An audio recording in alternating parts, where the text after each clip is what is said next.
سرد اندھیری رات تھی۔ آسمان کو سیاہ بادلوں نے ڈھانپ رکھا تھا۔ پہاڑی علاقوں کی برفیلی ہوا چل رہی تھی۔ بجلی چمکتی تو بادلوں کی دبی دبی گرج بھی سنائی دیتی۔ بارش ابھی شروع نہیں ہوئی تھی، لیکن لگتا تھا کسی بھی وقت میںہ پڑنا شروع ہو جائے گا۔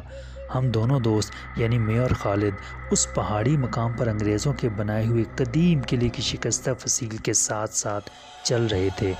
کسی وقت بجلی چمکتی تو تھوڑی دیر کے لیے پہاڑی پگڈنڈی نظر آ جاتی اور ہم پھونک پھونک کر قدم رکھتے چلنے لگتے۔ اس قدیم قلعے کے پیچھے گوروں کا 200 سالہ پرانا قبرستان تھا، جس کی قبریں ٹوٹ پھوٹ چکی تھیں۔ اس قبرستان میں ساری قبریں انگریزوں کی تھیں جو جنگ آزادی کے زمانے میں مارے گئے تھے۔ یہاں ایک چھتری والی قبر تھی جس کے بارے میں یہ روایت شروع سے مشہور چلی آ رہی تھی کہ اگر کوئی شخص اس قبر میں رات گزارے تو قبر کا مردہ قبر میں ظاہر ہو کر اس شخص کی ایک خواہش ضرور پوری کرتا ہے۔ کئی لوگوں نے قبر میں رات گزارنے کی ہمت کی تھی، لیکن کچھ ڈر کر قبر سے بھاگ کھڑے ہوئے تھے۔ کچھ خوف کے مارے بے ہوش ہو گئے تھے اور کچھ دہشت زدہ ہو کر قبر کے اندر ہی مر گئے تھے، اور صبح لوگوں نے ان کی لاشیں باہر نکالی تھیں۔ اس کے بعد کسی کو قبر میں رات گزارنے کی جرأت نہیں ہوئی تھی۔ جو لوگ قبر میں بے ہوش ہو گئے تھے انہوں نے ہوش میں آنے کے بعد بتایا تھا کہ قبر کے اندر لیٹنے کے تھوڑی ہی دیر بعد انہیں انسان کے اکھڑے اکھڑے سانس لینے کی آواز سنائی دی، جیسے کوئی مر رہا ہو۔ اس کے بعد ایک انسانی سر اندھیرے میں نظر آیا جس کی کٹی ہوئی گردن سے خون کے قطرے ٹپک رہے تھے۔ اس کے ساتھ ایک بھیانک انسانی چیخ بلند ہوئی جیسے قبر پھٹ گئی ہو۔ پھر ہمیں کچھ ہوش نہیں رہا۔ اس چھتری والی قبر کے ڈراؤنے واقعات کسی زمانے میں اخباروں میں بھی چھپتے رہے۔ دہشت کے مارے جب لوگوں نے اس قبرستان کی طرف جانا ہی چھوڑ دیا تو اخباروں رسالوں میں واقعات چھپنے بھی بند ہو گئے۔ جس زمانے میں اس قبر کے بارے میں عجیب و غریب پراسرار واقعات شائع ہوتے تھے، میں انہیں شوق سے پڑھا کرتا تھا اور اخبار میں سے تراشے کاٹ کر اپنی کاپی میں چسپاں کر دیا کرتا تھا، کیونکہ مجھے اسیبی کہانیاں پڑھنے کا شروع سے ہی بڑا شوق تھا۔ ان دنوں میں 10ویں جماعت میں لاہور کے ایک اسکول میں پڑھتا تھا۔ اب میں نے BA پاس کر لیا تھا۔ ہماری فیملی بڑی مختصر سی تھی۔ ہم 2 بہن بھائی تھے۔ بہن مجھ سے 2 سال بڑی تھی۔ والد صاحب کا لاہور کی اکبری منڈی میں آڑھت کا درمیانے درجے کا کاروبار تھا۔ بڑا اچھا گزارا ہو رہا تھا۔ خدا کا کرنا ایسا ہوا کہ میری بڑی بہن آسمہ کو ایک بیماری لاحق ہو گئی۔ اسے دورے پڑنے لگے۔ جب اسے دورہ پڑتا تو آنکھیں لال انگارہ بن جاتیں، حلق سے عجیب عجیب آوازیں نکلنے لگتیں اور وہ بے ہوش ہو جاتی۔ گھنٹے آدھے گھنٹے بعد جب ہوش آتا تو بالکل نارمل حالت میں ہوتی اور پوچھتی کہ مجھے کیا ہو گیا تھا۔ جب ہم اسے بتاتے کہ اس کی آنکھیں لال ہو گئی تھیں، حلق سے ڈراؤنی آوازیں نکلنے لگی تھیں، تو وہ حیران ہو کر کہتی مجھے تو کچھ معلوم نہیں۔ میری بہن آسمہ کو BA کیے 2 سال ہو گئے تھے۔ ایک جگہ اس کی شادی کی بات بھی چل رہی تھی۔ لڑکا امریکہ میں ملازم تھا۔ اس بیماری کی خبر سن کر لڑکے والوں نے یہاں اپنے بیٹے کی شادی کرنے سے انکار کر دیا۔ 1-2 اور رشتے بھی آئے، لیکن جب انہیں یہ پتہ چلا کہ لڑکی کو کوئی جن چمٹا ہوا ہے اور اسے دورے بھی پڑتے ہیں تو انہوں نے بھی بات آگے نہ بڑھائی اور یہی کہا کہ آپ پہلے اپنی لڑکی کا علاج کرائیں، پھر کسی جگہ شادی کی بات چلائیں۔ والد صاحب اور والدہ کو بیٹی کا غم لگ گیا۔ کئی ڈاکٹروں سے علاج کروایا، حکیموں کو دکھایا، جن بھوت نکالنے والے عاملوں سے جھاڑ پھونک بھی کرائی، لیکن آسمہ کی پراسرار بیماری ویسی کی ویسی رہی۔ اسے دورے پڑتے رہے۔ اسے ہفتے میں 1 آدھ دورہ ضرور پڑ جاتا تھا اور کچھ پتہ نہیں ہوتا تھا کہ یہ دورہ کس وقت پڑ جائے۔ مجھے اپنی بہن کی بیماری کا دکھ تو تھا ہی، اس کے ساتھ ہی اپنے ماں باپ کی پریشانی بھی نہیں دیکھی جاتی تھی۔ کچھ سمجھ میں نہیں آتا تھا کہ آسمہ بہن کی شادی ہو بھی سکے گی یا نہیں، اس کے مستقبل کا کیا بنے گا۔ انہی دنوں میری نگاہ اچانک اپنی اس پرانی کاپی پر پڑ گئی جس پر میں نے پہاڑی قلعے والے گوروں کے قدیم قبرستان والی پراسرار خبریں کاٹ کر چسپاں کی ہوئی تھیں۔ جب میں نے اس خبر کو دوبارہ پڑھا تو اس قلعے والے گوروں کے پرانے قبرستان میں ایک چھتری والی قبر بھی ہے، جس کے بارے میں کہا جاتا ہے کہ اگر کوئی آدمی اس قبر میں ایک رات گزار لے تو قبر کا مردہ اس آدمی کی زندگی کی ایک خواہش ضرور پوری کرتا ہے۔ تو میں سوچ میں پڑ گیا۔ آسما کی بیماری کے علاج کے معاملے میں ہم ہر طرف سے مایوس ہو چکے تھے، اب کوئی معجزہ ہی اسے اس بیماری سے نجات دلا سکتا تھا۔ میں نے سوچا کیوں نہ میں چھتری والی قبر میں ایک رات گزار کر قسمت آزماؤں۔ ہو سکتا ہے رات کے وقت قبر کا مردہ واقعی ظاہر ہو جائے اور مجھ سے پوچھے کہ میری زندگی کی آخری اور سب سے اہم خواہش کیا ہے۔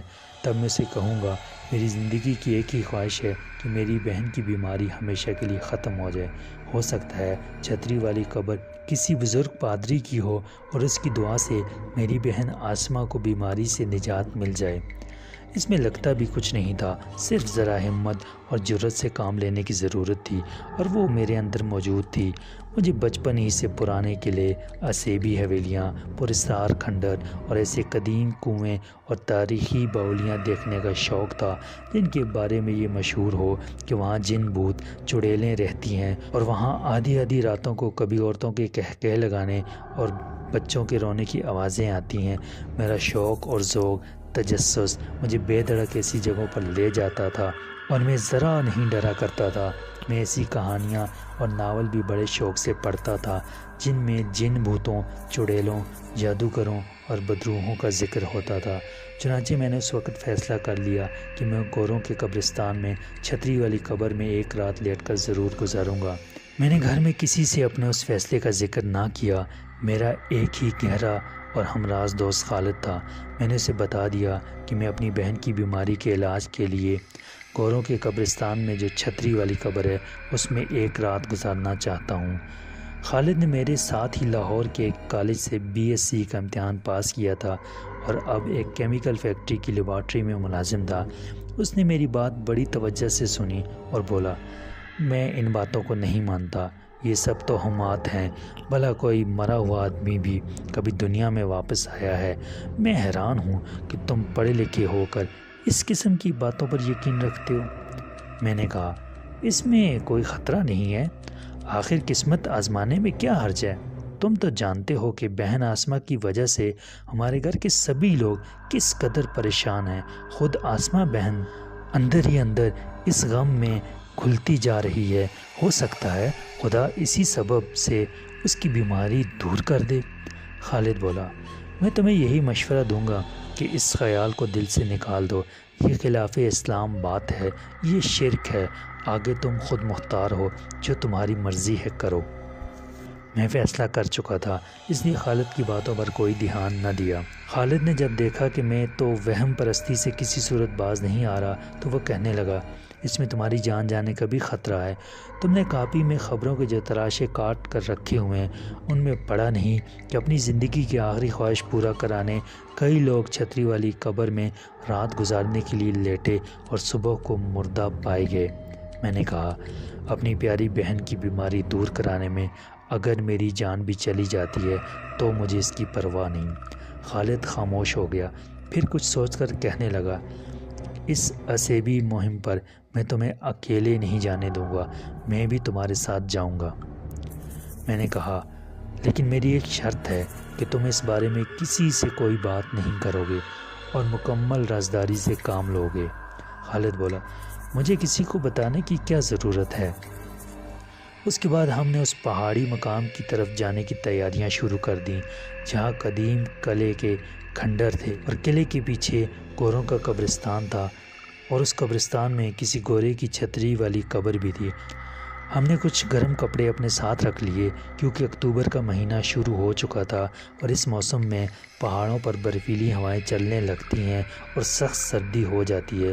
لاہور سے ہم ایک بس میں سوار ہو کر شام سے ذرا پہلے راولپنڈی پہنچ گئے۔ رات ہم نے پنڈی کے ایک ہوٹل میں بسر کی اور دوسرے روز لاری میں بیٹھ کر اس پہاڑی مقام کی طرف روانہ ہو گئے جہاں گوروں کا قدیم قبرستان تھا۔ میں کسی وجہ سے اس جگہ کا نام نہیں لکھنا چاہتا۔ جگہ کا نام لکھنے اور نہ لکھنے سے کوئی خاص فرق بھی نہیں پڑتا، لیکن اس جگہ کو صیغہ راز میں ہی رکھنا چاہتا ہوں۔ آپ صرف میری سچی داستان عبرت اور آپ بیتی سنیں جس نے میری اور میری بہن کی زندگی کو ایک ایسے عذاب میں مبتلا کر دیا کہ اگر بزرگوں کی دعائیں اور اللہ کا کرم ہمارے شامل حال نہ ہوتا اور آج میں اپنی عبرت ناک آپ بیتی سنانے کے لیے زندہ نہ ہوتا۔ 2.5-3 گھنٹوں کے پہاڑی سفر کے بعد ہم اپنی منزل پر پہنچ گئے اور ایک درمیانے درجے کے ہوٹل میں کمرہ کرائے پر لے لیا۔ دوپہر کا کھانا کھانے کے بعد ہم گوروں کے قبرستان میں چھتری والی قبر کا جائزہ لینے ہوٹل سے چل پڑے۔ یہ قبرستان انگریزوں کے زمانے کے بنے ہوئے ایک پہاڑی قلعے کے پیچھے نشیب میں واقع ہے۔ موسم سرد تھا، شروع اکتوبر کی سرد ہوائیں چل رہی تھیں، آسمان ابر آلود تھا، کافی ٹھنڈ تھی۔ ہم نے خوب گرم کپڑے پہن رکھے تھے، سروں پر اونی گرم ٹوپیاں تھیں۔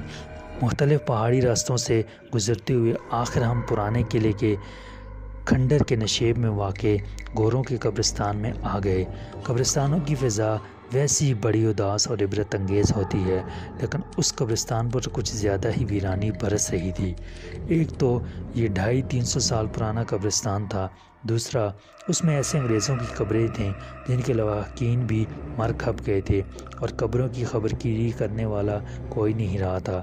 جب تک انگریزوں کی حکومت رہی اس قبرستان کی دیکھ بھال ہوتی رہی۔ انگریز بوریا بستر لپیٹ کر چلے گئے تو انہیں کوئی پوچھنے والا بھی نہ رہا۔ قبریں ٹوٹ پھوٹ گئیں، کتبے اکھڑ گئے، لوگ اینٹیں پتھر اٹھا کر لے گئے۔ کچھ قبروں کے ایک طرف جھکے ہوئے خاک آلود کتبے ابھی باقی تھے۔ ایک کتبے پر انگریزی میں لکھے ہوئے الفاظ بڑی مشکل سے پڑھے گئے۔ یہ کسی انگریز فوجی افسر کی قبر تھی جو اس قبرستان میں دفن دوسرے گوروں کی طرح 1857 کی جنگ آزادی میں قتل ہو گیا تھا۔ کتبے کے نیچے تاریخ اور سن درج تھا۔ تاریخ تو نہیں پڑھی گئی، سن 1857 کندہ کیا ہوا تھا۔ اکثر قبریں بارش کی وجہ سے اکھڑ چکی تھیں اور ان میں گڑھے پڑ گئے تھے۔ ایک عجیب سی بدن پر کب کبھی طاری کر دینے والی عصبی ویرانی کا احساس ہوتا تھا۔ ہمیں چھتری والی قبر کی تلاش تھی۔ آخر یہ قبر ہمیں مل گئی۔ اس قبر کا چبوترا اگرچہ ٹوٹ پھوٹ گیا تھا مگر اپنی جگہ پر قائم تھا، اور اس کے اوپر لگی ہوئی پتھر کی چھتری بھی جو دھوپ اور پہاڑی بارشوں کی مار کھا کر سیاہ پڑ چکی تھی اپنی جگہ پر قائم تھی۔ اس کی وجہ یہی ہو سکتی تھی کہ اس قبر کے متعلق بڑی ڈراؤنی عصبی روایات مشہور تھیں، اس لیے کوئی انسان ڈر کے مارے اس کے پاس نہیں آتا تھا۔ چبوترے میں ایک جانب زمین میں گہرا شگاف پڑا ہوا تھا۔ ہم نے جھک کر دیکھا، شگاف کے اندر قبر کی لحد نظر آ رہی تھی جہاں کہیں کہیں خشک گھاس اگی ہوئی تھی۔ مرنے والے کی ایک بھی ہڈی دکھائی نہیں دیتی تھی۔ بارشوں میں شگاف کے اندر پہاڑوں کی مٹی بہہ بہہ کر جاتی رہی تھی جس میں ہڈیاں یا تو دب گئی تھیں اور یا انہیں جنگلی جانور اٹھا کر لے گئے تھے۔ قبر کے اندر سے عجیب ناگوار سی بو آ رہی تھی۔ قبر کا یہ شگاف ان لوگوں کے لیے بنایا ہوا تھا جو کچھ عرصہ پہلے قبر کے مردے سے اپنی زندگی کی کوئی اہم خواہش پوری کروانے کے لیے رات کے وقت اس میں داخل ہوتے رہے تھے۔ اب چونکہ کئی برسوں سے اس کی طرف کوئی نہیں آیا تھا اس لیے شگاف کے کناروں پر گھاس ہو گئی تھی۔ خالد نے کہا، کیا اس گھڑے میں تم رات بسر کرو گے؟ میں تو کہتا ہوں اب بھی وقت ہے، اس خیال کو دل سے نکال دو اور میرے ساتھ لاہور واپس چلو، خواہ مخواہ کہیں کسی مصیبت میں نہ پھنس جاؤ۔ میں نے کہا، دوست تم میری مجبوری اچھی طرح جانتے ہو، مجھے جو کچھ کرنا ہے ایک بار کر لینے دو، ممکن ہے قدرت اسی وسیلے سے میری پیاری بہن کی بیماری دور کر دے۔ خالد نے کہا، اگر اس طرح لوگوں کی بیماریاں دور ہونے لگیں تو دنیا کے سارے ڈاکٹر بیکار ہو جائیں اور ہسپتالوں میں خاک اڑتی نظر آئے۔ میں سمجھتا ہوں کہ تم اپنی زندگی کی سب سے بڑی حماقت کرنے والے ہو، بلکہ میں تو یہ کہوں گا کہ تم ایک بہت بڑا گناہ کرنے والے ہو۔ خدا تمہیں معاف کرے اور سیدھا رستہ دکھائے۔ میں تمہارے لیے دعا ہی کر سکتا ہوں کیونکہ مجھے معلوم ہے تم باز نہیں آؤ گے۔ حقیقت بھی یہی تھی کہ مجھ پر خالد کی نصیحتوں کا کوئی اثر نہیں ہو رہا تھا۔ آج میں سوچتا ہوں کہ اگر میں اپنے دوست کی نصیحت پر عمل کر لیتا تو کس قدر ہولناک عذاب سے بچ جاتا، لیکن میں نے ایسا نہ کیا اور اپنے ساتھ اپنی بہن کو بھی ایک ایسے اذیت ناک عذاب میں مبتلا کر دیا کہ جس کو یاد کر کے آج بھی میرے رونگٹے کھڑے ہو جاتے ہیں۔ ہم چبوترے کے اوپر آ گئے۔ یہاں پتھروں سے بنائی ہوئی ٹوٹی ہوئی قبر کا نشان موجود تھا، البتہ کتبہ غائب تھا۔ یہ معلوم نہیں تھا کہ یہ قبر کس انگریز کی ہے، وہ کوئی راہب تھا یا فوجی سپاہی تھا۔ نیچے اتر کر میں نے ایک بار پھر شگاف میں جھانک کر قبر کی لحد کا جائزہ لیا۔ خالد سے رہا نہ گیا، اس نے ایک بار پھر تعجب کا اظہار کرتے ہوئے کہا، کیا تم اس قبر میں ساری رات لیٹے رہو گے؟ میں نے کہا، میں ایسا کرنے پر مجبور ہوں دوست۔ خالد بولا، تو پھر بازار سے میں ایک صف لا کر قبر میں بچھا دیتا ہوں۔ اس کی ضرورت نہیں۔ لیکن خالد نے شام کے وقت قبر کے اندر اپنا بڑا تولیہ بچھا دیا۔ دن کے وقت آسمان پر ہلکے ہلکے بادل چھائے رہے، شام کو بادل گہرے ہو گئے۔ چھتری والی قبر کے بارے میں جو روایت مشہور تھی، اس کے مطابق مجھے رات کے 12 بجے کے بعد قبر میں لیٹنا تھا۔ میں اور خالد رات کے ٹھیک 11:15 بجے ہوٹل سے نکل آئے۔ اس وقت بادلوں میں تھوڑی تھوڑی دیر بعد بجلی چمکنے لگی تھی۔ جب ہم اندھیرے میں پرانے قلعے کی فصیل کے قریب آئے تو خالد کہنے لگا، اگر بارش شروع ہو گئی تو تمہارا قبر میں لیٹے رہنا مشکل ہو جائے گا، شگاف میں سے قبر میں پانی آ جائے گا۔ میں نے کہا، اگر ایسی بات ہوئی تو میں واپس آ جاؤں گا۔ ہم قلعے کی ڈھلان سے اتر کر گوروں کے پرانے قبرستان میں داخل ہو گئے تھے۔ بجلی چمکی تو چھتری والی قبر نظر آ گئی۔ وہ اس وقت مجھے بدروحوں کا مسکن لگی۔ یہی وہ قبر تھی جہاں باقی کی رات مجھے اس میں لیٹ کر گزارنی تھی۔ مجھے اس بات کا شدت سے احساس تھا کہ میں خلاف اسلام اور خلاف عقل فعل کر رہا ہوں، شرک کر رہا ہوں۔ اپنی بہن کی پراسرار بیماری کے سلسلے میں صرف اللہ تعالیٰ کے حضور شفا کی دعا مانگنی چاہیے، لیکن دنیاوی اور خاص طور پر خون کے رشتوں کی انسانی کمزوری مجھ پر غالب آ گئی تھی۔ میرا ضمیر بھی مجھے شرک کے اس مذموم فعل پر اندر ہی اندر ملامت کر رہا تھا، مگر ایک خاص حد سے آگے بڑھی ہوئی ماں باپ اور بہن کی محبت نے میری عقل پر پردہ ڈال دیا تھا، اور میں شرک کے گناہ عظیم کے عذاب سے بے خبر غلط راہ پر آگے ہی آگے بڑھتا چلا جا رہا تھا۔ ہم چھتری والی قبر کے شگاف کے پاس آ کر رک گئے۔ میں نے جھک کر قبر میں دیکھا۔ قبر میں تاریکی چھائی ہوئی تھی۔ بجلی چمکی تو قبر میں بچھا ہوا تولیہ دکھائی دیا۔ میں نے خالد سے کہا، اب تم بے شک ہوٹل واپس چلے جاؤ، اگر بارش شروع ہو گئی تو میں بھی واپس آ جاؤں گا۔ میرے دوست کا واپس جانے کو دل نہیں چاہ رہا تھا، مگر میرے مجبور کرنے پر وہ چلا گیا۔ قبرستان کی تاریکی میں وہ دوسرے ہی لمحے میری نگاہوں سے اوجھل ہو گیا۔ اب میں گوروں کے اس قدیم اور ویران قبرستان کی سرد اندھیری رات میں اکیلا رہ گیا۔ ایک لمحے کے لیے میرے دل میں خیال آیا کہ مجھے بھی ہوٹل واپس چلے جانا چاہیے، کہیں میں واقعی کسی عذاب میں نہ پھنس جاؤں۔ لاہور واپس جا کر مجھے آسماں بہن کی بیماری کا علاج کرنے کے لیے کسی اور ڈاکٹر سے مشورہ کرنا چاہیے، لیکن اس کے ساتھ ہی میرے ذہن پر منفی خیالات غالب آ گئے، اور میں سوچنے لگا کہ اتنے ڈاکٹروں کو دکھا چکا ہوں، کسی کے علاج سے کوئی فائدہ نہیں ہوا۔ یہ ایک آخری موقع ہاتھ آیا ہے، اسے بھی آزما لینا چاہیے، اور میں قبر کے اندھیرے میں اتر گیا۔ میں شگاف میں سے رینگ کر قبر میں گیا تھا۔ قبر لمبائی میں انسان کے نارمل قد کے مطابق تھی، مگر زیادہ اونچی نہیں تھی۔ میں نے بیٹھنے کی کوشش کی تو میرا سر اوپر چھت سے ٹکرا گیا۔ میں تولیہ پر بالکل سیدھا لیٹ گیا، اور سردی سے بچنے کے لیے دونوں ہاتھ اپنی گرم جیکٹ کے اندر کر لیے۔ میری نائلون کی جیکٹ کافی گرم تھی، لیکن قبر کی زمین سال ہا سال کی بارشوں سے اتنی نم آلود ہو گئی تھی کہ مجھے قبر میں لیٹنے کے لیے تھوڑی دیر بعد ہی تولیے میں سے ٹھنڈ چڑھنے لگی۔ میں نے سر پر گرم اونی ٹوپی پہنی تھی اور گلے میں گرم مفلر بھی تھا، اس کے باوجود مجھے سردی لگ رہی تھی۔ میں قبر میں لیٹ گیا تھا اور دل میں فیصلہ کر چکا تھا کہ اگر بارش زیادہ تیز ہو گئی تو قبر سے باہر آ جاؤں گا، ورنہ باقی کی ساری رات قبر میں ہی لیٹ رہوں گا اور دیکھوں گا کہ اس قبر کے مردے کی روح یا بدروح ظاہر ہوتی ہے یا نہیں۔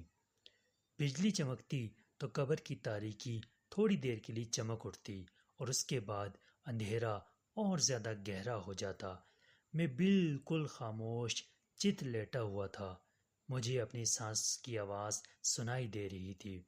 کچھ دیر کے بعد بجلی چمکنا بند ہو گئی۔ بادلوں کی گرج بھی سنائی نہیں دیتی تھی۔ قبرستان کی تاریک رات اس قدر سنسان اور ساکت ہو گئی کہ مجھے خوف سا محسوس ہونے لگا۔ قبر کی زمین کی ٹھنڈ تولیہ میں سے گزر کر میرے جسم کو جیسے سن کر رہی تھی۔ اب بجلی چمکتی تھی، نہ بادل گرجتے تھے، نہ بارش ہوتی تھی۔ ایک رونگٹے کھڑے کر دینے والا ہیبت ناک سناٹا چھا گیا تھا۔ پہلے مجھے اپنی سانس کی آواز سنائی دیتی تھی، اب دل کی دھڑکن بھی سنائی دینے لگی تھی۔ ایک بار تو میں گھبرا کر اٹھنے لگا کہ قبر سے نکل کر بھاگ جاؤں اور ہوٹل کے کمرے میں جا کر لحاف اوپر لے کر سو جاؤں، لیکن کسی طاقت نے نہیں بلکہ میری مجبوری نے مجھے اٹھنے نہ دیا اور قبر میں ہی جکڑے رکھا۔ رات آہستہ آہستہ گزرتی جا رہی تھی۔ پہلے میں ذہن میں اندازہ لگاتا جاتا تھا کہ اب رات کے 12:15 بج چکے ہوں گے، اب 12:30 بجے ہوں گے، لیکن کچھ دیر کے بعد وقت کا احساس ختم ہو گیا اور قبر کی فضا نے مجھے اپنے اندر جذب کر لیا۔ قبر، جہاں کوئی دن نہیں ہوتا، کوئی رات نہیں ہوتی، کوئی موسم نہیں ہوتا، کوئی وقت نہیں ہوتا، کوئی آواز نہیں ہوتی، صرف مرگ آلود سکوت ہوتا ہے اور تاریکی ہوتی ہے، ایسی تاریکی جس میں کوئی لہر نہیں ہوتی، کوئی حرکت نہیں ہوتی، ایک ازلی اور ابدی تاریکی ہوتی ہے جو قبر میں آ کر بند ہو جاتی ہے اور وہیں سیاہ پتھر کی طرح جم جاتی ہے۔ مجھے محسوس ہونے لگا کہ قبر کے باہر بھی وقت تھم گیا ہے، تاریکی اور گہری ہو گئی ہے اور کسی گہری سیاہ چٹان کی طرح اپنی جگہ پر پتھر ہو گئی ہے، ساکت ہو گئی ہے۔ نہ بجلی کی ہلکی ہلکی چمک تھی، نہ بادلوں کی دھیمی دھیمی گرج تھی، دور اور نزدیک سے کسی پرندے کی آواز بھی نہیں آ رہی تھی۔ قبر کی محیط تاریکی نے جیسے کائنات کی تمام آوازوں کو اپنے اندر جذب کر لیا تھا۔ تمام آوازیں پتھر ہو گئی تھیں، صرف مجھے اپنے سانس کے چلنے اور دل کے دھڑکنے کی آواز سنائی دے رہی تھی۔ صرف ان دو آوازوں سے مجھے یقین ہو رہا تھا کہ میں اگرچہ قبر کے اندر ہوں لیکن ابھی زندہ ہوں۔ مجھے کچھ پتہ نہیں باہر رات کتنی گزر چکی تھی کہ مجھے گہرے گہرے سانس لینے کی سرگوشیوں ایسی آواز سنائی دی۔ پہلے تو میں یہی سمجھا کہ یہ میرے اپنے سانس کی آواز ہے۔ میں نے اپنا سانس روک لیا۔ گہرے سانس لینے کی آواز اب بھی آ رہی تھی۔ میرے رونگٹے کھڑے ہو گئے۔ یہ میرے سانس کی آواز نہیں تھی۔ قبر کی تاریکی میں میرے علاوہ کوئی دوسرا بھی سانس لے رہا تھا۔ مجھے اسی چھتری والی اسیبی قبر کے بارے میں مشہور افسانوی روایت یاد آ گئی۔ جو لوگ قبر میں دہشت زدہ ہو کر بے ہوش ہو گئے تھے، انہوں نے ہوش میں آنے کے بعد بتایا تھا کہ رات کے پچھلے پہر قبر میں کسی کے لمبے لمبے سانس لینے کی آوازیں آتی ہیں، پھر دو لال انگارہ ایسی آنکھیں نمودار ہوتی ہیں، پھر ایک چیخ بلند ہوتی ہے جیسے قبر پھٹ گئی ہو۔ میں سمجھ گیا کہ جس مردے کا میں چلہ کاٹ رہا ہوں اس کے نمودار ہونے کے علامات ظاہر ہونا شروع ہو گئی ہیں۔ چنانچہ میں نے اپنے اوپر خوف کو غالب نہ آنے دیا اور قبر کے اندر اپنی پوری قوت ارادی سے کام لے کر لیٹا رہا۔ لمبے لمبے سانس لینے کی انسانی آواز میرے اتنے قریب آ گئی تھی کہ لگتا تھا کوئی بالکل میرے کان کے پاس آ کر سانس لے رہا ہے۔ میں ضبط کر کے لیٹا رہا۔ میری آنکھیں کھلی تھیں مگر قبر کے اندر اندھیرے میں کچھ دکھائی نہیں دے رہا تھا۔ آہستہ آہستہ گہرے سانس لینے کی آواز مجھ سے دور ہوتی گئی، پھر آواز آنا بند ہو گئی۔ میں نگاہیں نیچے کیے قبر میں اپنے پاؤں کی سمت والی دیوار کو دیکھ رہا تھا۔ اچانک تاریکی میں دیوار درمیان میں سے سرخ ہونے لگی، پھر اس تاریکی میں دہکتے ہوئے لال انگاروں ایسی دو آنکھیں ابھر آئی۔ پہلے میں یہی سمجھا کہ یہ دہکتے ہوئے انگارے ہیں، لیکن جب ان انگاروں نے پلکیں جھپکیں تو معلوم ہوا کہ یہ دو آنکھیں ہیں۔ میں نے اپنے آپ کو دہشت زدہ نہیں ہونے دیا بلکہ بڑی دلیری کا مظاہرہ کرتے ہوئے قبر میں لیٹا رہا۔ مجھے معلوم تھا کہ اب ایک قیامت خیز چیخ کی آواز آئے گی۔ میں نے اپنے آپ کو چیخ سننے اور اسے برداشت کرنے کے لیے تیار کر لیا۔ آدمی اگر اپنے آپ کو کسی خطرے کا مقابلہ کرنے کے لیے تیار کر لے تو خطرے کی شدت آدھی ضرور کم ہو جاتی ہے۔ میں نے سوچا کہ مجھے چیخ کی شدت کو مزید کم کرنے کے لیے اپنے کانوں میں انگلیاں ٹھونس لینی چاہیے۔ ابھی میں سوچ ہی رہا تھا کہ اچانک ایک ایسی فلک شگاف چیخ بلند ہوئی کہ جیسے کوئی پہاڑ پھٹ پڑا ہو۔ قبر میں ایک لمحے کے لیے زلزلہ سا آ گیا۔ میں قبر میں 1 فٹ اوپر اچھل کر نیچے گر پڑا، مگر میں نے اپنے ہوش و حواس کو قابو میں رکھا۔ مجھے معلوم تھا کہ یہ میرے چلے کا آخری مرحلہ ہے اور اس کے بعد وہ مردہ نمودار ہونے والا ہے جس نے میری زندگی کی آخری خواہش کو پورا کرنا ہے۔ ایک بار پھر وہی موت کا سناٹا چھا گیا تھا۔ میں اندھیرے میں ٹکٹکی باندھے قبر میں اپنے پاؤں کی سمت دیکھ رہا تھا۔ اندھیرے میں ایک انسانی شکل کا ہیولا سا بھرنے لگا۔ لال انگارہ آنکھیں غائب ہو گئی تھیں۔ انسانی ہیولے کی شکل پوری طرح نظر نہیں آ رہی تھی۔ یہ ایک دھندلی سی انسانی کھوپڑی تھی جس کی آنکھوں اور نتنوں کی جگہوں پر سیاہ گھاڑے پڑے ہوئے تھے۔ کھوپڑی کا رخ میری جانب تھا۔ میں نے بھی اپنی نظریں اس کھوپڑی پر جما رکھی تھیں۔ گہرے سانس لینے کی آواز آہستہ آہستہ پھر ابھرنے لگی۔ پھر ایک اکھڑی اکھڑی انسانی آواز سنائی دی۔ میں تمہاری ایک خواہش پوری کرنے کا پابند ہوں۔ اپنی خواہش بتاؤ۔ میں سمجھ گیا کہ یہ چھتری والی قبر کے مردے کی آواز ہے اور میرا چلہ کامیاب ہو گیا ہے۔ اس کے باوجود قبر میں لیٹنے اور وہاں کسی مردے کی آواز سننے کا یہ میری زندگی کا پہلا تجربہ تھا۔ میرے جسم پر خوف کے مارے ایک کپکپی سی ضرور طاری ہو گئی تھی۔ میں نے پوری ہمت سے کام لیتے ہوئے کہا، میری بہن کو کوئی پراسرار بیماری لگ گئی ہے۔ میری پہلی اور آخری خواہش ہے کہ میری بہن کی بیماری دور ہو جائے۔ چھتری والی قبر کے مردے یا بدروح کی آواز خاموش ہو گئی تھی۔ اس نے میری خواہش کے اظہار کے جواب میں خاموشی اختیار کر لی تھی۔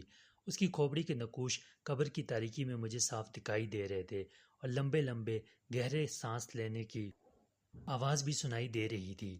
میں نے کہا، میں نے تمہارا چلہ کاٹا ہے۔ اگر تم کول کے سچے ہو اور اپنے وعدے کے پابند ہو تو تمہیں میری خواہش پوری کرنی ہوگی۔ بدروح کی اکھڑی اکھڑی آواز دوبارہ سنائی دی۔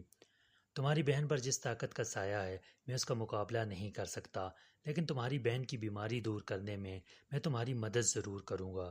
میری بات کو دھیان سے سنو۔ یہاں سے جنوب کی طرف کھنڈوا نام کا ایک شہر ہے۔ اس شہر سے 50 میل دور دریائے نرمدا کے کنارے مدن سینا نام کا ایک جنگل ہے۔ اس جنگل میں مہیشور نام کا ایک مندر پہاڑی پر بنا ہوا ہے۔ اس پہاڑی میں ایک پرانا غار ہے۔ اس غار میں بکرم نام کا ایک سادھو سمادھی لگائے بیٹھا ہے۔ اس کے پاس جا کر کہنا، مجھے چھتری والی قبر کے مردے نے بھیجا ہے۔ اس کے بعد کچھ نہ بولنا، وہ سب سمجھ جائے گا کہ تم کیا چاہتے ہو۔ صرف اس سادھو کی مدد سے تمہاری بہن کی بیماری دور ہو سکتی ہے۔ اب میری قبر سے نکل جاؤ اور سنو، جو کچھ میں نے تمہیں بتایا ہے اس کا کسی دوسرے سے ذکر نہ کرنا۔ جاؤ، نکل جاؤ، میری قبر سے نکل جاؤ۔ اس کے فوراً بعد گہرے انسانی سانسوں کی آواز بند ہو گئی اور کھوپڑی کا ہیولا بھی تاریکی میں تحلیل ہو گیا۔ قبر کے اندر اور باہر ایک بار پھر وہی موت کا سناٹا چھا گیا۔ میں نے اپنے اکڑے ہوئے ٹھنڈے جسم کو حرکت دی اور رینگتا ہوا قبر کے شگاف سے باہر نکل آیا۔ مجھے ایسی خوشی ہو رہی تھی جیسے میں نے اپنی پیاری بہن کی بیماری کا علاج تلاش کر لیا ہے اور اب اسے بیماری سے نجات مل جائے۔ آسمان پر اسی طرح گہرا اندھیرا تھا۔ چاروں طرف قبرستان پر تاریکی کا راج تھا۔ میں ٹوٹی پھوٹی قبروں کے بکھرے ہوئے پتھروں کے درمیان پھونک پھونک کر قدم رکھ کر چلتے ہوئے پرانے قلعے کی دیوار کے پاس آ گیا۔ میرے دل کی کیفیت اس آدم ایسی تھی جو کسی سخت آزمائش میں سے گزرنے میں کامیاب ہو گیا ہو یا پھر جیسے کسی کی لاٹری نکل آئی ہو۔ مجھے اب قبرستان اور پرانے قلعے کے اسیبی کھنڈروں سے کسی قسم کا خوف محسوس نہیں ہو رہا تھا۔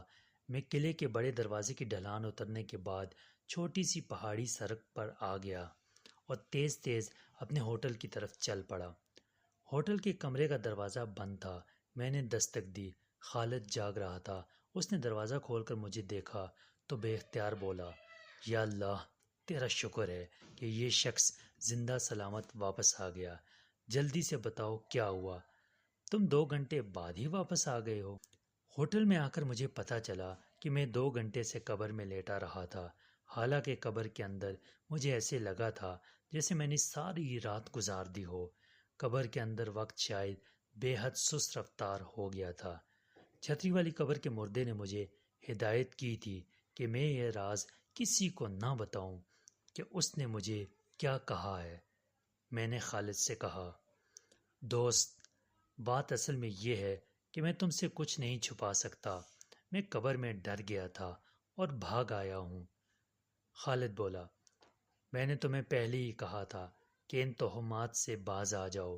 خدا کا شکر ہے کہ تم زندہ بچ کر آ گئے ہو۔ ہوا کیا تھا؟ میں نے یوں ہی اسے ایک جھوٹی کہانی بنا کر سنا دی اور کہا کہ قبر میں ایک چڑیل آ گئی تھی۔ اس نے میرا گلا دبانا چاہا۔ میں چیخ مار کر قبر سے نکل آیا۔ میری توبہ! اب میں کبھی اس قسم کے واہیات خیال دل میں نہیں لاؤں گا اور اپنی بہن کا علاج کسی بہتر سے بہتر ڈاکٹر سے کراؤں گا۔ خالد بڑا خوش ہوا کہ میں سیدھی راہ پر آ گیا ہوں۔ اسے کیا معلوم تھا میں ایک راہ پر چل نکلا ہوں جو سیدھی پاتال کے دوزخ میں جاتی ہے۔ خالد کہنے لگا، ہمارے ایک قریبی رشتہ دار کی فیملی کینیڈا میں آباد ہے۔ میں کوشش کروں گا آسمہ بہن کو کینیڈا بھجوا دوں۔ وہاں کے ڈاکٹروں کے علاج سے وہ ضرور اچھی ہو جائے گی۔ میں نے اس کی ہاں میں ہاں ملاتے ہوئے کہا، یہ بڑی اچھی بات کی ہے تم نے۔ میں خود اسے لے کر کینیڈا چلا جاؤں گا۔ ہم کچھ دیر باتیں کرتے رہے۔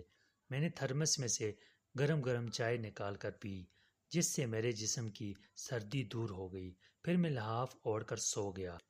چھتری والی قبر کے مردے نے جو کچھ کہا تھا وہ مجھے زبانی یاد ہو گیا تھا۔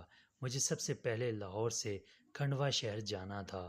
وہاں سے 50 میل دور دریائے نرمدا کے کنارے مدن سینا کے جنگل میں پہنچ کر مہیشور نام کی پہاڑی تلاش کرنی تھی، جس کے اندر غار میں سمادھی لگا کر بیٹھے بکرم نام کے سادھو سے ملنا تھا۔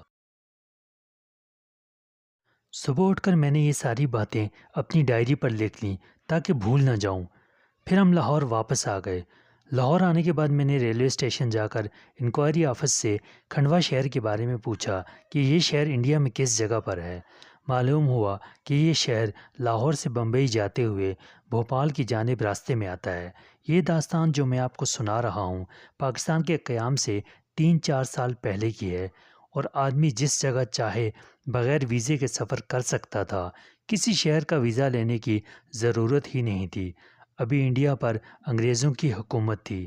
گھر والوں سے میں نے یہ کہا کہ مجھے کسی نے بتایا ہے کہ دور بمبئی میں ایک پارسی ڈاکٹر ہے جو آسمہ کی بیماری کا علاج کر سکتا ہے۔ اس لیے پہلے میں خود جا کر اس ڈاکٹر سے ملنا چاہتا ہوں تاکہ آسمہ بہن کی بیماری کے بارے میں اسے ساری تفصیلات سے آگاہ کر سکوں۔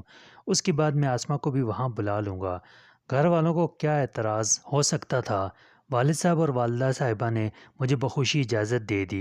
ہم کوئی اتنے دولت مند بھی نہیں تھے، لیکن روپے پیسے کی کبھی کمی بھی نہیں ہوئی تھی۔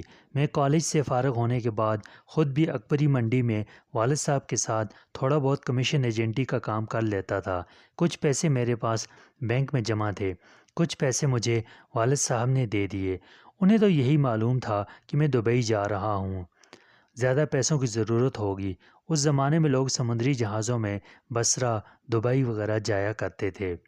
اپنے دوست خالد کو بھی میں نے یہی بتایا کہ میں پارسی ڈاکٹر سے بہن کی علالت کی بات کرنے دبئی جا رہا ہوں۔ سردیوں کا موسم شروع ہو چکا تھا۔ میں 1-2 بار کلکتے ضرور گیا تھا، دلی بھی دیکھا ہوا تھا، مگر بمبئی کی طرف ابھی تک جانے کا اتفاق نہیں ہوا تھا۔ میں نے اپنے ساتھ کوئی سامان وغیرہ نہیں لیا تھا۔ گھر والوں کو میں نے یہی بتایا تھا کہ دبئی میں اپنے ایک دوست کے ہاں ٹھہروں گا۔ 2 فالتو پتلونیں اور ایک گرم جیکٹ وغیرہ چھوٹے سے اٹیچی کیس میں رکھ لی تھی۔ مجھے اپنی جھوٹی کہانی کے مطابق کراچی سے بحری جہاز میں سوار ہونا تھا۔ والد صاحب مجھے گاڑی پر چڑھانے آنے لگے تو میں نے انہیں منع کر دیا کہ آپ کیوں تکلیف کرتے ہیں، میں خود ہی چلا جاؤں گا۔ اس کی وجہ ظاہر تھی کہ مجھے کراچی والی گاڑی میں نہیں بلکہ بمبئی جانے والی گاڑی میں سوار ہونا تھا۔ اس گاڑی کے متعلق میں نے مکمل تفصیل ایک روز پہلے اسٹیشن پر جا کر معلوم کر لی تھی۔ یہ گاڑی فرنٹیئر میل تھی۔ یہ ٹرین پشاور سے بمبئی تک چلا کرتی تھی، اس لیے اس کا نام فرنٹیئر میل تھا۔ یہ لاہور کے اسٹیشن پر رات کے 8 بجے کے قریب پہنچتی تھی اور کچھ دیر رکنے کے بعد بمبئی کی طرف روانہ ہو جاتی تھی۔ میں اکیلا ہی تانگے میں بیٹھ کر اسٹیشن پر آ گیا۔ یہاں بکنگ آفس سے میں نے لاہور سے کھنڈوا تک کا انٹر کلاس کا ٹکٹ لے لیا۔ فرنٹیئر میل 3rd کلاس نہیں ہوتی تھی، 1st کلاس، 2nd کلاس اور انٹر کلاس کے ڈبے ہوتے تھے۔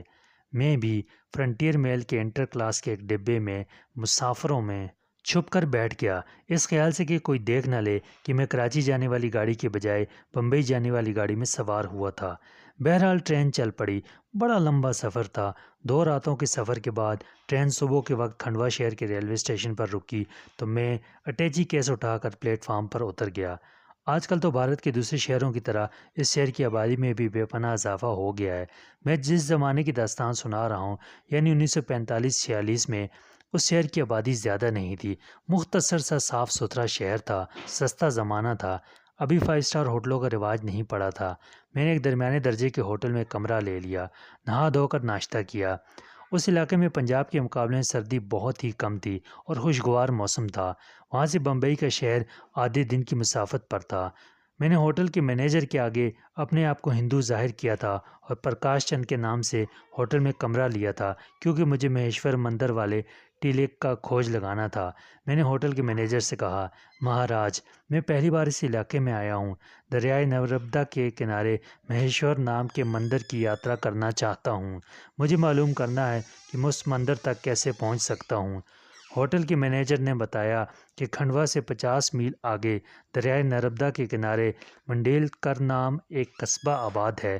وہاں سے دریا کے پار مدن سینا کا جنگل شروع ہو جاتا ہے۔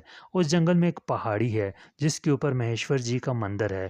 اس نے مجھے یہ بھی بتایا کہ منڈیل کر کے قصبے تک کوئی ریل گاڑی نہیں جاتی، لاریاں اس طرف چلتی ہیں۔ ایک رات میں نے کھنڈوا کے ہوٹل میں بسر کی اور دوسرے روز صبح صبح لاری میں بیٹھ کر منڈیل کر کی طرف چل پڑا۔ چھوٹا سا قصبہ تھا، وہاں سے لاری سے اتر گیا، وہاں سے کشتی میں دریا پار کیا۔ دریا کی دوسری طرف گھنا جنگل شروع ہو جاتا تھا۔ یہی وہ جنگل تھا جس میں مہیشور جی کا مندر تھا۔ وہ یاترا کا موسم نہیں تھا، پھر بھی مندر والے ٹیلے کی طرف یکے اور بیل گاڑیاں جاتی تھیں۔ میں بھی ایک یکے پر دوسری سواریوں کے ساتھ بیٹھ گیا۔ بڑا سنسان اور گھنا جنگل تھا۔ دن کے وقت بھی درختوں کے نیچے اندھیرا سا چھایا ہوا تھا۔ 2 گھنٹے تک جنگل میں سفر کرنے کے بعد وہ ٹیلا یا پہاڑی آ گئی جس کے اوپر مہیشور جی کا مندر تھا۔ مندر تک جانے کے لیے پہاڑی پر سیڑھیاں بنی ہوئی تھی، مگر مجھے مندر نہیں جانا تھا، مجھے تو بکرم سادھو کے غار کو تلاش کرنا تھا۔ میں نے پہاڑی کے دامن میں غار کی تلاش شروع کر دی۔ اس قسم کے سادھو جو سمادھی لگا کر گیان دھیان کرتے ہیں، عام طور پر لوگوں سے چھپ کر جنگلوں اور پہاڑوں میں کسی ایسی جگہ پر اپنا ٹھکانہ بناتے ہیں جہاں سے وہ آسانی سے نظر نہ آ سکے۔ لیکن میں نے غار کو تلاش کر لیا۔ غار کا دہانہ جنگلی جھاڑیوں میں چھپا ہوا تھا۔ میں جھاڑیوں کو ہٹا کر غار میں داخل ہو گیا۔ یہ قدرتی غار تھی۔ اس کی چھت اتنی اونچی تھی کہ آدمی چل سکتا تھا۔ غار میں اندھیرا تھا۔ میں غار کی دیوار کو پکڑ کر آہستہ آہستہ آگے بڑھنے لگا۔ کچھ دور چلنے کے بعد فضا میں سندور اور لوبان کی ہلکی ہلکی بو آنے لگی۔ اس قسم کی بو لاہور کے ایک مندر میں سے آیا کرتی تھی۔ میں سمجھ گیا کہ بکرم سادھو غار میں موجود ہے۔ مزید آگے جا کر غار میں سامنے کی جانب سے ہلکی ہلکی روشنی آتی دکھائی دی۔ میں ذرا آگے گیا تو کیا دیکھتا ہوں کہ یہاں غار ایک طرف کو مڑ جاتا تھا۔ میں نے سر ذرا آگے کر کے دیکھا کہ غار کے درمیان ایک سفید بالوں والا بوڑھا ضعیف سادھو آلتی پالتی مارے بیٹھا ہے۔ اس کے آگے 3-4 دیے روشن ہیں۔ اس کے سر کے اوپر سفید بالوں کا ایک جوڑا بندھا ہوا ہے۔ میں آہستہ آہستہ چل کر سادھو کے قریب ایک طرف ہو کر بیٹھ گیا۔ سادھو واقعی بہت ہی بوڑھا تھا۔ لمبی داڑھی سفید تھی، سر کے بال بھی برف کی طرح سفید تھے، آنکھ کے اوپر بھویں بھی سفید ہو گئی تھیں، جسم ہڈیوں کا ڈھانچہ بن چکا تھا۔ کمر سے لے کر کندھے تک گیروے رنگ کا کپڑا لپیٹا ہوا تھا۔ سادھو کی آنکھیں بند تھی، لیکن شاید اس نے مجھے دیکھ لیا تھا۔ کچھ دیر تک خاموشی رہی، پھر سادھو نے کمزور سی آواز میں پوچھا، کون ہو؟ کس لیے آئے ہو؟ میں نے کہا، مہاراج، مجھے چھتری والی قبر کے مردے نے آپ کے پاس بھیجا ہے اور کہا ہے کہ سادھو بکرم بابا سے جا کر ملو۔ یہ سن کر سادھو خاموش ہو گیا۔ 1-1.5 منٹ تک خاموش رہا، پھر اس نے آنکھیں کھولے بغیر کہا، میں سمجھ گیا ہوں تم کس لیے آئے ہو، مگر تمہاری بہن کا علاج میرے اختیار میں بھی نہیں ہے۔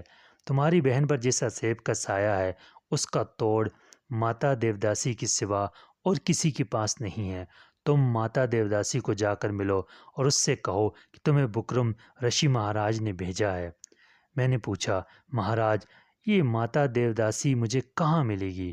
سادھو بکرم کہنے لگا، اسی جنگل میں مدن سینا کے پچھمی کنارے پر ایک ندی بہتی ہے۔ ندی کے کنارے رام تیرتھ کا مندر ہے۔ ماتا دیوداسی اسی مندر میں رہتی ہے۔ میں مزید کچھ پوچھنے لگا تو بوڑھا سادھو بولا، کچھ اور پوچھنے کی ضرورت نہیں ہے، ماتا دیوداسی کے پاس ہی تمہارے دکھوں کا علاج ہے۔ میں اٹھ کر واپس چل پڑا۔ مجھے اسی جنگل کے پچھم کی طرف جانا تھا۔ میں وہاں آ کر بیٹھ گیا جہاں سے سیڑھیاں اوپر مندر کی طرف جاتی تھیں۔ وہاں سے ایک پجاری کا گزر ہوا۔ میں نے اس سے پوچھا کہ پچھم کی طرف جو رام تیرتھ کا مندر ہے اس کو کون سا راستہ جاتا ہے؟ پجاری نے مجھے راستہ بتا دیا، پھر کہنے لگا، یہ جنگل بڑا خطرناک ہے، اکیلے مت جانا، اکیلے جاؤ گے تو کسی شیر چیتے کا نوالا بن جاؤ گے۔ پھر میں وہاں تک کیسے جاؤں مہاراج؟ میں یاتری ہوں اور رام تیرتھ مندر کی یاترا کرنے آیا ہوں۔ پجاری بولا، تم ایسا کرو، یہاں سے پیچھے ایک فرلانگ کے فاصلے پر جا کر بائیں طرف مڑ جاؤ۔ ذرا آگے جاؤ گے تو تمہیں جنگلی لوگوں کے جھونپڑے ملیں گے۔ یہ جنگلی لوگ پیسے لے کر تمہارے لیے کسی نہ کسی سواری کا بندوبست کر دیں گے۔ مزید پیسے دو گے تو تمہاری حفاظت کے لیے ایک برچھی والا آدمی بھی تمہارے ساتھ کر دیں گے۔ میں نے پجاری کا شکریہ ادا کیا اور پیچھے کی طرف چلنے لگا۔ جو راستہ مجھے پجاری نے بتایا تھا اس پر چلتے ہوئے میں جنگلی لوگوں کے جھونپڑوں کے پاس پہنچ گیا۔ جنگلی لوگ مجھے دیکھ کر میرے گرد جمع ہو گئے۔ ان کے ہاتھوں میں نیزے تھے اور بدن پر سوائے ایک لنگوٹی کے اور کچھ بھی نہیں تھا۔ میں نے انہیں بڑی مشکل سے سمجھایا کہ مجھے رام تیرتھ مندر جانا ہے، کوئی سواری چاہیے۔ وہ چپ کھڑے میرا منہ تکنے لگے۔ میں نے جیکٹ کی جیب سے 10 روپے کے 7-8 نوٹ نکال کر انہیں دیے تو وہ خوش ہو گئے۔ فوراً ایک آدمی جھونپڑیوں کے پیچھے گیا اور ایک بیل لے آیا۔ انہوں نے مجھے بیل پر بٹھا دیا۔ ایک نیزہ بردار جنگی پیدل ہی میرے ساتھ ہو گیا اور ہم رام تیرتھ مندر کی طرف روانہ ہو گئے۔ ساتھ ساتھ کھڑے درختوں کے گنجان جنگل میں ہم 1 گھنٹے تک سفر کرتے رہے۔ آخر ہم اس ندی پر پہنچ گئے جس کے اونچے چبوترے پر ایک قدیم مندر کی چھوٹی سی عمارت نظر آئی۔ مندر کے چبوترے پر کچھ پجاری آلتی پالتی مارے بیٹھے ہوئے تھے۔ 2 عورتیں اور ایک مرد ندی میں نہا رہے تھے۔ ایک پجاری سے میں نے ماتا دیوی کے بارے میں پوچھا تو اس نے اوپر مندر کی طرف اشارہ کر کے کہا، ماتا دیوی مندر کے پیچھے اپنے استان پر ملیں گی۔ میں مندر کے چبوترے کی سیڑھیاں چڑھ کر اوپر گیا۔ مندر چھوٹا سا تھا۔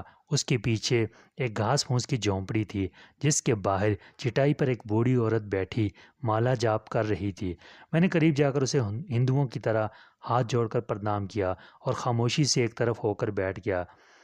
عورت نے تھوڑی دیر بعد آنکھ اٹھا کر میری طرف دیکھا اور پوچھا، کہو بالک، کیا بات ہے؟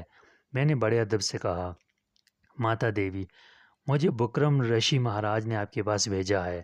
ماتا دیوی نے آنکھیں بند کر لیں۔